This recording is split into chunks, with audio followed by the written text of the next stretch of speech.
Amigos do Mosaico, nós vamos fazer hoje uma entrevista que há muito tempo devia ter sido feita e o Mosaico, de certa forma, está em falta. Maria Luísa Tucci Carneiro, historiadora, professora de História, está em evidência há muitos anos, lidando com o fenômeno do antissemitismo e do racismo. A orientadora de tese dela foi a Anita Nowinski, para vocês terem uma ideia de quanto tempo ela está envolvida com esse assunto, e o Mosaico estava devendo essa entrevista. Maria Luísa, muito obrigado por abrir um espaço na sua agenda. Eu que agradeço e acho que não é débito de nada, né? Não devemos nada, eu acho que estamos sempre acrescentando. Né? É a oportunidade para acrescentar mais um pouquinho. Eu sei que você recentemente lançou um livro chamado Cidadão do Mundo. Do que trata esse livro? Esse é um livro muito especial na minha carreira como pesquisadora. É o resultado de 36 anos de pesquisas em arquivos nacionais e estrangeiros, desde que eu fiz o meu mestrado com a professora Anita Nowinski, a quem eu considero assim como a minha iluminadora, vamos dizer assim, das minhas ideias e dos meus conceitos. E o Cidadão do Mundo surge a partir das pesquisas do meu doutorado, quando eu fui investigar a presença dos judeus que fugiam do nazismo, junto ao Arquivo Histórico do Itamaraty. E exatamente nos anos 84, 85, o Itamaraty ainda, parte dos arquivos, vamos dizer, dos fundos de documentos estavam proibidos por serem documentos secretos. E, mexendo nesses documentos, eu localizei as primeiras circulares secretas editadas pelo governo Vargas. E aí começou, vamos dizer assim, ou melhor, se abriu um mundo, né, de informações até então desconhecidas da historiografia brasileira e mesmo da comunidade judaica brasileira, que sabia das circulares, mas até então ninguém sabia detalhes. E aí começou a história do Cidadão do Mundo. Como o nosso público talvez não tivesse nem nascido, parte dele na época Vargas, nos ilumina um pouco com relação às circulares secretas. Isso, a primeira circular foi criada em 1937, quer dizer, o início do Estado Novo. É um momento crucial para aqueles que estão fugindo do nazismo, então eu sempre digo que a partir de 1933 iniciou, do ponto de vista da diáspora judaica, um novo momento, que é exatamente esse fluxo dos judeus fugitivos do nazismo em direção ao oeste e os nazistas ocupando os países na Europa em direção a leste, não é? E, então, essa dinâmica, que é histórica e, ao mesmo tempo, geográfica, porque nós temos aí um mapeamento do terror, né, muito bem evidenciado, bem definido. E, então, eu fui estudar, né, essas trajetórias e, a partir dos documentos da Itamaraty, surgiu, de uma forma muito, aliás, eu vou usar aqui uma expressão fantástica, porque realmente eu fiquei muito espantada quando eu vi a postura que os diplomatas brasileiros no exterior assumiam diante daquela catástrofe que já estava anunciada, já desde 1933. Então, comecei a ler os relatórios políticos e percebi que, em nenhum momento, ou seja, em raros momentos, né, para não dizer nenhum, o Brasil assumiu e endossou uma ação humanitária. E quando isso aconteceu, através do embaixador Luiz Martins de Souza Dantas, que hoje é reconhecido como um justo, foi por conta dele, contrariando as circulares secretas, né? Então ficou muito evidente que, de 1933, e a partir especificamente de 1937, quando o Brasil cria as circulares secretas, o governo Vargas, ou seja, o primeiro governo Vargas, endossou uma postura antissemita contra a entrada de judeus no Brasil. E o argumento era, assim, numa linha até 1945, que os judeus eram pessoas indesejáveis, pertenciam à raça semita, e esse semita é sempre usado de uma forma muito estereotipada, e que não interessava à população brasileira receber esses elementos para compor a nossa, vamos dizer assim, etnia, ou nosso grupo étnico, vamos dizer assim, né? E então eu comecei a reunir esses documentos e percebi o endosso do governo brasileiro, então governo Vargas, não só Vargas, mas todas as autoridades que ocupavam cargos importantes junto ao Ministério, de um discurso antissemita, germanófilo, então entenda-se aqui pró-Alemanha, não é? E que vai criar um ruído, né, e uma certa dúvida, quer dizer, mas o Brasil em 42 não entrou na guerra ao lado dos aliados, como é que ficava? Ficava que essa era uma postura, vamos dizer, apenas uma maquiagem política. Nos bastidores, ele manteve as circulares secretas, continuou negando vistos. Da minha parte, eu contabilizei, com base nesses relatórios, 14 mil vistos negados, 16 mil vistos negados, e entraram no Brasil, a maioria como católicos, cerca de 14 mil judeus. E como é que eles entram? Você fala, bom, mas se tem as circulares, como é que eles entram? Com vistos de turistas, ou seja, passagem de ida e volta, a maioria não voltava, então eles permaneciam, geralmente São Paulo, Rio de Janeiro, Porto Alegre, com vistos de trânsito, fazendo de conta que iam para a Argentina ou para a Bolívia e ficavam no Brasil. E o que é interessante, aí eu consegui cruzar com documentos do DOPS aqui de São Paulo, onde eu pesquisei 11 anos, que esses judeus refugiados acabavam vivendo uma situação ilegal, sem poder trabalhar nas suas profissões de origem. Muitos eram engenheiros, advogados, assim, pessoas proeminentes da cultura europeia. E hoje eu tenho assim uma constatação pelos testemunhos que nós estamos registrando dessas pessoas.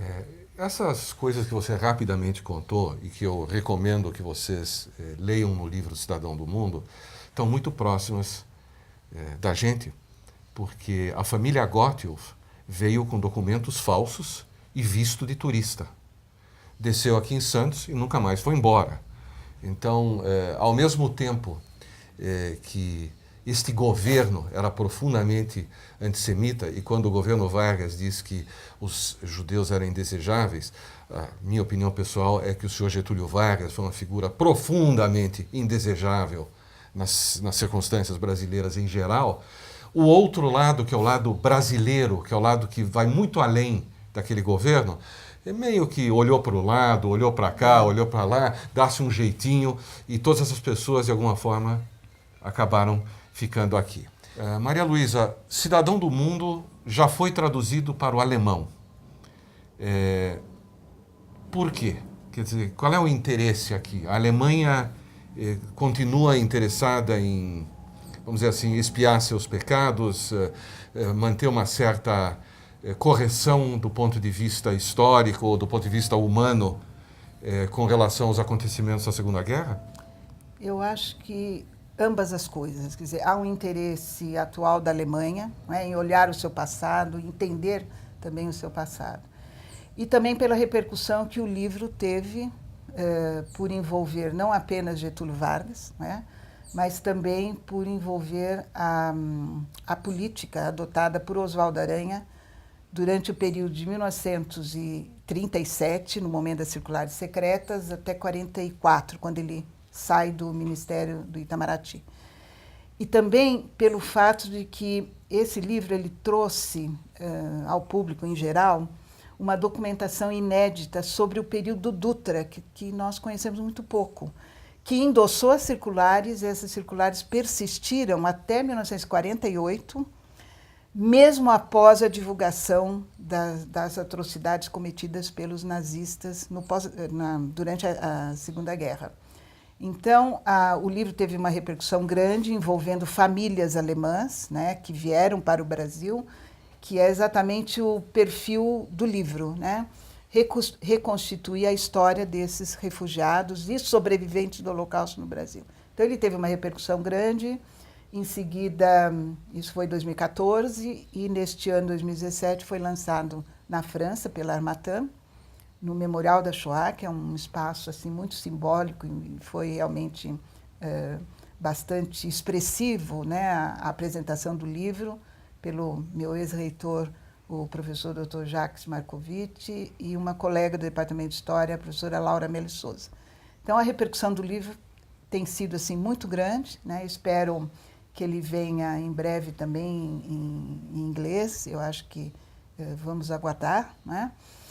E atrelado a esse livro, o mais recente, que é exatamente os 10 mitos sobre os judeus, que surgiu como consequência desses trabalhos todos, não é? Deixa eu dar uma paradinha, vamos para os nossos comerciais, voltamos já já. Maria Luísa, você começou a falar agora sobre 10 mitos sobre os judeus. O que te levou a escrever esse livrinho de bolso?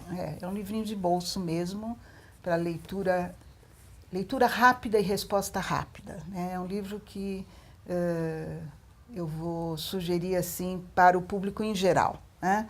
Ele surgiu exatamente de todos esses meus livros, o meu contato com a comunidade judaica, o meu contato com a comunidade católica, né? E ao longo das minhas pesquisas, eu sempre fui encontrando e reencontrando os mitos. Então, a justificativa dada, por exemplo, pelo governo Vargas é de que os judeus eram pessoas não confiáveis, ou que os judeus eram racistas, que eles costumavam viver isolados, que eles não se mesclavam às populações, que eles exploravam o outro. Esse é o discurso dos diplomatas no exterior, né? Então, eu fui reunindo, somei também com os mitos que eu consegui reunir no período em que eu desenvolvi meu mestrado com a professora Anita Novinsky, então, buscando lá na antiguidade, né, o mito do deícismo, de que os judeus mataram Cristo, chegando até os dias atuais, porque essa reflexão que eu faço sobre os refugiados, que aliás é muito atual, não é? Pois a questão hoje está vamos dizer, aqui na pauta, não é? Também nos ajuda a pensar essa questão do refugiado enquanto um indesejável, né? Claro. É aquele elemento que não nos interessa para compor a nossa população. E como é que os governos trabalham essa imagem do refugiado?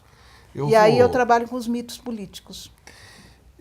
10 mitos sobre os judeus é uma coisa que vale para todo mundo. Todo mundo. Tudo que você pensa que você sabe sobre os judeus, especialmente se você não for judeu, estão revistos de maneira simples, clara, tem até ilustrações. O forte exatamente são as imagens. As imagens, né? Que são super agressivas e justamente racistas. Minha última pergunta, falando agora, lembrando de refugiados. Tem gente que... Existe uma expressão meio de botequim que diz que quem não aprende com a história corre o risco de vê-la se repetir. Nós estamos falando de refugiados na Europa. Nós acabamos de ver esses dias os acontecimentos numa pequena cidade no interior da Virgínia, nos Estados Unidos, onde supremacistas brancos, enfim, se chocaram com gente a favor de uma sociedade um pouco mais justa, um pouco mais equilibrada, menos racista.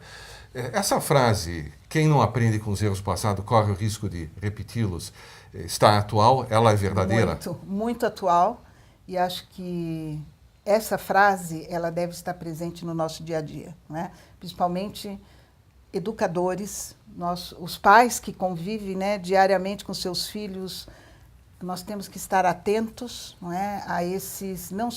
Os mitos, pensando sempre assim como mentiras que circulam através de piadas, através, muitas vezes, de propagandas, não é, na TV, e também, lembrando hoje, as redes sociais, né, elas estão... Então, são mitos presentes, são mentiras presentes e que as pessoas endossam como verdades, né? Então, eu acredito e sempre enfatizo isso, que a educação ela tem aqui um papel fundamental. E uma das nossas ações, através desse projeto que eu coordeno na USP, o Arc-Shoah, de que, através da educação, nós conseguimos realmente construir uma nova mentalidade, uma mentalidade aberta às diferenças, né? E também criando assim uma cultura da tolerância. Acho isso muito importante. Então, a educação tem aqui, né? Então, os educadores que estão aqui nos ouvindo, os pais, jornalistas, não é? Eu acho que tem um papel fundamental na construção de uma nova sociedade. Olha, Maria Luísa, muito obrigado. Eu que agradeço. Isso aqui foi um aperitivo. Nós vamos ter que voltar para falar um pouco sobre outros livros, outros aspectos do seu trabalho que meio que são básicos, são fundamentais para entender o racismo, o preconceito e a necessidade que nós temos de mais tolerância. Muito obrigado. Eu que agradeço. Muito obrigado aos nossos espectadores.